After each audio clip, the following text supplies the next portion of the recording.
Assalamualaikum warahmatullahi wabarakatuh.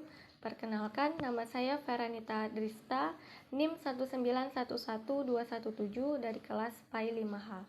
Baiklah, di sini saya akan membahas mengenai Decameralism dan Precursors to Taylor and Scientific Management.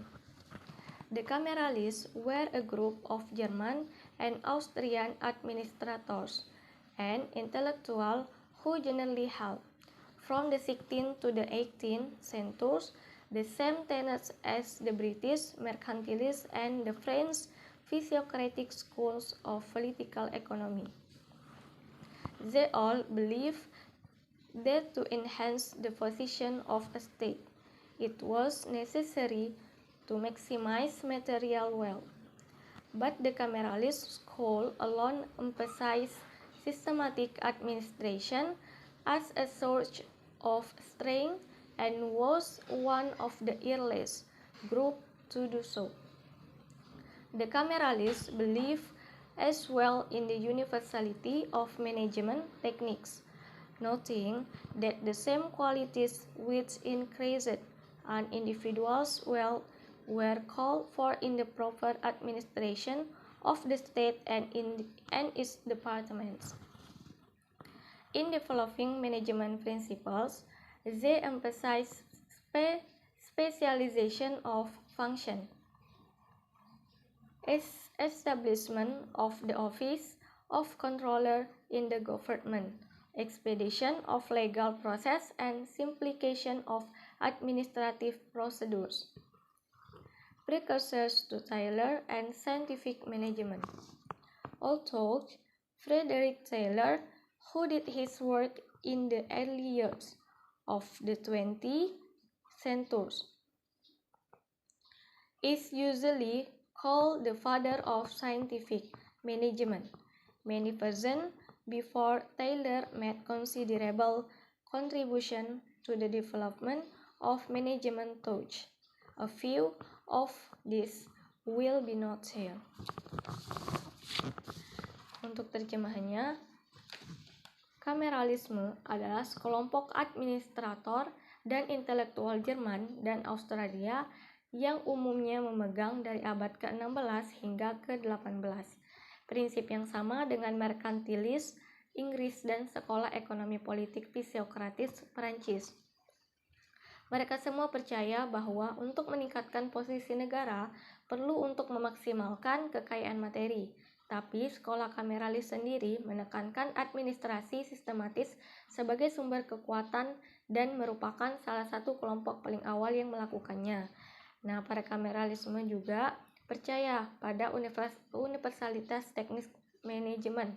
Tidak ada kualitas yang sama yang meningkatkan kekayaan individu yang dibutuhkan dalam administrasi negara dan departemennya yang tepat. Nah, dalam mengembangkan prinsip-prinsip manajemen, mereka menekankan spesialisasi fungsi, kehati-hatian dalam pemilihan dan pelatihan bawahan untuk posisi administratif, pembentukan kantor pengontrol di pemerintahan, ekspedisi proses hukum, dan penyederhanaan prosedur administrasi. Pendahulu Taylor dan manajemen ilmiah, meskipun Frederick Taylor ini yang melakukan pekerjaannya pada tahun-tahun awal abad ke-20 biasanya disebut sebagai bapak manajemen ilmiah. Banyak orang sebelum Taylor memberikan kontribusi yang cukup besar pada pengembangan pemikiran manajemen. Nah, di sini saya membahas dulu mengenai kameralistik itu sendiri. Kameralistik sebagai suatu sistem pemikiran dan sebagai suatu metode untuk mendidik mereka yang ingin bekerja di lingkungan birokrasi. Lambat laun mulai bergeser dan digantikan oleh studi di bidang ilmu hukum. Hal ini terjadi pada akhir abad ke-18 dan awal abad ke-19. Nah, di Jerman dan Australia, pergeseran dari kameralistik ke cara pendekatan hukum ini berlangsung sedemikian cepat dan sempurna sehingga membawa akibat bahwa kameralistik itu dipandang tidak perlu lagi diajarkan di perguruan tinggi. Nah, adapun faktor-faktor yang menyebabkan terjadinya pergeseran tersebut menurut Karl G. Friedrich adalah berkembangnya cita tentang konstitusionalisme di legalis yang bertujuan untuk mengatur hubungan-hubungan antara penguasa dengan rakyat, juga ekonomi merkantilisme dengan mazhab ekonomi laissez-faire. Nah, munculnya gerakan kodifikasi hukum yang berawal di Australia ini kemudian menyebar ke seluruh Jerman dan menjalar ke seluruh Eropa. Nah, akibat dari hal tersebut, bahwa pengelolaan pemerintahan tidak lagi mengarah kepada usaha untuk mencapai daya guna dan hasil guna, melainkan mengarah kepada penerapan hukum secara tepat dan juga benar. Nah, mulai dari abad ke-18, kameralisme ini tidak lagi berkembang di Eropa, lain halnya dengan di Amerika Serikat yang lebih kurang dari 100 tahun kemudian. Nah, berkembang ilmu pengetahuan yang sejenis dengan kameralisme tersebut yang dirintis oleh orang Amerika yang pernah belajar di Eropa, khususnya di Jerman, yang sangat terkesan oleh hasil-hasil yang telah dicapai oleh kameralisme waktu itu. Nah, di samping mengandung hal-hal yang positif sebelumnya, tetapi juga mengandung akibat yang negatif, sehingga timbul gagasan bahwa spoils system perlu diganti dengan merit system. Walaupun secara hukum sistem merit ini sudah sah, tetapi pertentangan masih aja terus berlangsung. Nah, pertentangan pendapat baru mereda setelah Woodrow Wilson mengemukakan pendapatnya. Nah, Woodrow Wilson ini menyatakan bahwa merit system tidak bertentangan dengan demokrasi di Amerika Serikat. Wilson membedakan antara istilah politik dan administration. Nah, demokrasi sebagai suatu sistem politik termasuk dalam lingkup politik dan tidak berkaitan dengan administrasi. Pendapat Wilson tersebut dikemukakan bersamaan dengan munculnya gerakan scientific management dan munculnya teori Weber tentang the ideal type of bureaucracy. Nah, Wilson berpendapat bahwa dalam organisasi-organisasi pemerintahan perlu diterapkan pendekatan yang disebut dengan business-like approach to government. Dengan demikian, organisasi-organisasi pemerintahan dapat dikelola secara berdaya guna dan berhasil guna dalam rangka mencapai tujuan yang telah ditetapkan oleh the administrasi political superior. Wilson sebagai seorang yang pernah belajar di Jerman dapat mengembangkan kameralisme ini di Amerika Serikat menjadi ilmu administrasi negara. Jadi administrasi negara adalah kameralisme yang diberi ciri oleh Amerika. Nah, untuk kajian teorinya di sini perkembangan administrasi sebagai seni dilihat dari tempat dan juga waktu terjadinya suatu peristiwa. Dapat dibagi dalam 3 fase, namun yang akan saya jelaskan di sini sesuai dengan apa yang saya paparkan di atas, yaitu mengenai fase sejarah yang dimulai dari 1 Masehi sampai tahun 1886. Nah, pada zaman ini administrasi berkembang lebih pesat lagi dengan adanya 3 kelompok cendekiawan yang memiliki pandangan dengan garis besar dan waktu yang hampir bersamaan. Ketiga kelompok tersebut yaitu kaum kamerali di Jerman dan Australia seperti teks yang saya baca sebelumnya. Yang kedua yaitu kaum merkantilisme di Inggris, dan yang terakhir dari kaum fisiokrat di Perancis.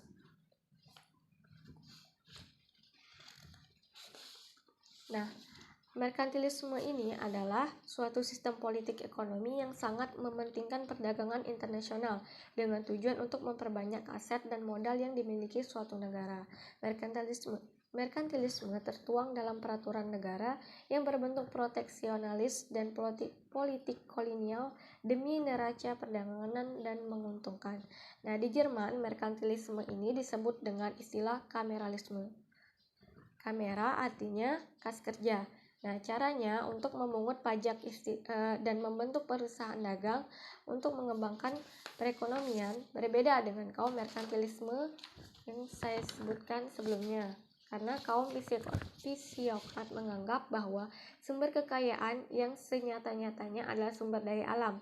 Kaum fisiokrat percaya bahwa alam diciptakan oleh Tuhan penuh keselarasan dan keharmonisan, yang artinya bahwa manusia diberikan kebebasannya mengelola alam demi memenuhi kebutuhannya masing-masing dan akan selaras dengan kebutuhan masyarakat yang banyak.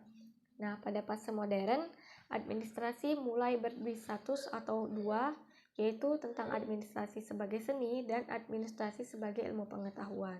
Nah, fase modern ini ditandai dengan lahirnya gerakan manajemen ilmiah yang dipelopori oleh F.W. Taylor seorang sarjana pertambangan di Amerika Serikat yang mengadakan penyelidikan dalam rangka mempertinggi efisiensi perusahaan dan peningkatan produktivitas kerja. Nah, hasil penelitiannya tersebut memperlihatkan bahwa efisiensi perusahaan tidak terlalu tinggi dan produktivitas pekerjanya rendah karena terlalu banyak waktu dan juga gerak-gerik kaum buruh yang tidak produktif. Nah, berdasarkan hal ini, Taylor kemudian melakukan studi yang dikenal dengan Time and Motion Study untuk mempelajari penggunaan waktu oleh kaum buruh serta gerak-gerik mereka dalam melaksanakan pekerjaan, terutama para buruh tingkat bawah. Hasil studinya kemudian ditulis dalam satu buku yang berjudul The Principle of Scientific Management, sesuai dengan apa yang saya paparkan sebelumnya. Nah, di sini saya mengambil salah satu problem atau masalah yang terjadi pada penerapan administrasi pendidikan sekolah. Jadi, penerapan administrasi pendidikan pada salah satu sekolah yang melibatkan semua instansi pendidikan. Penerapan Zero Waste dalam sistem manajemen sekolah mencakup semua bidang gerakan administrasi pendidikan. Nah, penerapan ini juga meliputi ranah tanggung jawab dan juga program kegiatan dari wakil kepala bidang sarana dan prasarana, wakil kepala sekolah bidang kurikulum, wakil kepala sekolah bidang humas, wakil kepala sekolah bidang kesiswaan. Nah, pembahasan pembelajaran di sekolah mengenalkan administrasi pada kegiatan ekskul, sekolah, dan administrasi pembelajaran. Dan juga dalam penerapan administrasi pendidikan, kebijakan dan program-program sekolah harus meningkatkan pengetahuan serta dapat memudahkan tercapainya tujuan pendidikan. Nah, dalam kehidupan sehari-hari, ketika sekolah dalam menerapkan administrasi pendidikan belum terlaksana dengan baik, maka hal ini dapat kita lihat bahwa dalam perbuatan penerapan administrasi pendidikan masih ada guru yang acuh tak acuh terhadap proses belajar mengajar, bahwa ada guru yang kurang paham atau bisa dibilang belum menguasai kurikulum yang berlaku sehingga mengakibatkan siswa tidak paham terhadap materi-materi pembelajaran. Nah, perlakuan ini melanggar dari penerapan administrasi itu sendiri, yang dimana tujuan dari pembelajaran itu mencerdaskan kehidupan bangsa. Pelaksanaan administrasi sering disepelekan, padahal jika administrasi pendidikan dikelola dengan baik dikelola oleh orang yang kurang terlatih atau kurang terampil, maka akan mempengaruhi dari tujuan sekolah itu sendiri. Oleh karena itu, usaha yang dapat dilakukan atau solusi yang dapat diberikan oleh kepala sekolah ataupun supervisor dalam rangka memperbaiki dan mengembangkan mutu pendidikan di sekolah terhadap pengajaran guru-guru, yaitu dengan cara yang pertama, mengadakan evaluasi dengan jalan mengobservasi kegiatan-kegiatan mengajar pada guru dan membuat catatan-catatan harian. Dari catatan-catatan itulah kepala sekolah atau supervisor selanjutnya memberikan bimbingan dan petunjuk-petunjuk yang diperlukan. Yang kedua, memberikan kesempatan kepada guru untuk mengadakan observasi atau observation visit, yaitu mengamati demonstrasi atau praktek mengajar yang selalu dilakukan oleh guru yang telah berpengalaman. Yang ketiga, memberi bimbingan dalam membuat dan merencanakan pekerjaan mereka, seperti bimbingan dalam membuat persiapan mengajar, memilih bahan pelajaran, memilih metode yang sesuai, dan lain-lain. Yang keempat, untuk dapat melakukan manajemen sekolah, kepala sekolah harus mampu dan menguasai 8 standar dan cara mengelolanya, yaitu dari standar isi, standar proses, standar kompetensi lulusan, standar penilaian, standar pendidik dan tenaga kependidikan, standar sarana dan prasarana, standar pengolahan, dan yang terakhir itu standar pembiayaan. Baiklah, hanya itu yang dapat saya jelaskan mengenai materi yang saya tentang dekameralis. Terima kasih kepada teman-teman dan kepada Bapak. Saya ucapkan terima kasih. Wassalamualaikum warahmatullahi wabarakatuh.